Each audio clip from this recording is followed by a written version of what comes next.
মই মৃণাল কুমাৰ গগৈ আৰু বহুখিনি ধন্যবাদ জ্ঞাপন কৰিছোঁ আপোনালোকক যেহেতু আপোনালোকে মোক যথেষ্টখিনি অনুপ্ৰেৰণা যোগাইছে আপোনালোকৰ বহুখিনি সঁহাৰি পাইছোঁ বহুত ভাল লাগিছে আৰু আজি আপোনালোকৰ মাজলৈ এক নতুন কবিতা লৈ আহিছোঁ মই নিজেই লিখা তুমি উভতি আহিবা বুলি এই কবিতাটি মই আজি 2 বছৰ আগতে লিখিছিলোঁ কিন্তু যত্ন কৰিছোঁ সেই কবিতাটিকে আজি এক আবৃত্তিৰ ৰূপ দিবলৈ যে নাজানো কিমানখিনি সক্ষম হওঁ কিন্তু চেষ্টা কৰিছোঁ আৰম্ভ কৰোঁ কবিতাৰ শিৰোনাম তুমি আহিবা বুলি মনত পৰেনে তোমাৰ মই যে প্ৰায় তুমি অহাৰ অপেক্ষাত বাচ্চা এৰুৱা সেই চিনাকি ঠাইখনিলৈ মনত পৰেনে তোমাৰ তুমি যে মোক বৰ বেছিকৈ প্ৰশ্ন সোধা সেই মুহূৰ্তবোৰলৈ তুমি যে কৈছিলা ঐ শুনা না ৰ'দত তোমাৰ কাণ দুখন ইমান কিয় ৰঙা পৰি যায় আৰু তুমি ল'ৰা হৈও কিয় ছোৱালীৰ দৰে কাণ ফুলি পিন্ধা আৰু এনেধৰণৰ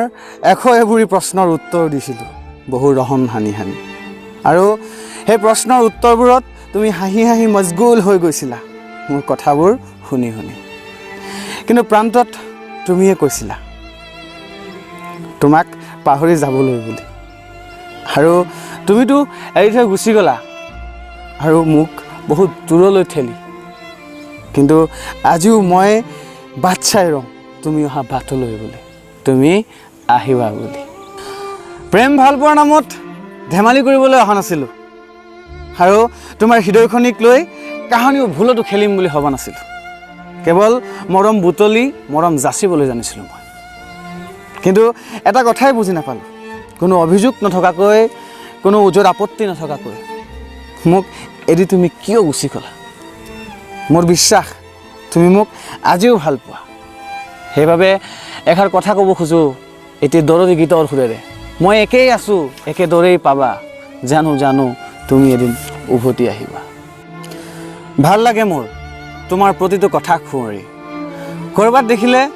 এষাৰ মাত দিবাচোন মই কেনে আছোঁ বুলি তোমাৰ সৈতে মুখামুখি হ'লেই হয়তো তোমাৰ মনত কিবা ঘৃণা উপজে মোলৈ বুলি কিনো ল'ৰা এটাক ভাল পাই পালোঁ তথাপিও মই তোমাৰ আজন্ম প্ৰেমিক তুমি হাজাৰ অৱজ্ঞা কৰিলেও মই বাট চাই ৰ'ম তুমি অহালৈ বুলি তো এয়াই আছিল মোৰ কবিতা তুমি আহিবা বুলি আপোনালোকে আশা কৰোঁ সম্পূৰ্ণ ভিডিঅ'টি চালে আৰু মই এই ক্ষেত্ৰত একোৱেই মই কোনো ধৰণৰ প্ৰশিক্ষণপ্ৰাপ্ত নহয় বা কাৰোবাৰ পৰা জনা শুনাও নহয় খালি দেখি শিকিছোঁ কম মই কোনজন ব্যক্তিৰ পৰা অনুপ্ৰাণিত হৈছোঁ যদি এদিনাখন মই এজন সফল কিবা এটা ৰূপ ল'ব পাৰোঁ তেতিয়া কম সকলোবোৰ কথা খুলি মেলি কিন্তু আজি প্ৰথমবাৰৰ বাবে আপোনালোকৰ আগলৈ এনেধৰণে আগবাঢ়ি আহিলোঁ এনেধৰণে কবিতা এটা আবৃত্তি কৰিবলৈ আহিলোঁ ইয়াত যদি ভুলখিনি মই জানো অনেক ৰৈ গৈছে কিন্তু সেই ভুলখিনি আপোনালোকে ক্ষমা মাৰ্জনা কৰি দিব আৰু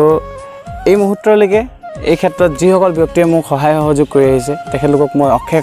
ধন্যবাদ জ্ঞাপন কৰিছোঁ যিহেতু এনেকৈ উঠি অহাটো বহুত কষ্টকৰ হয় সাধাৰণতে মই এটা ৰুমৰ ভিতৰত আবৃত্তি কৰোঁ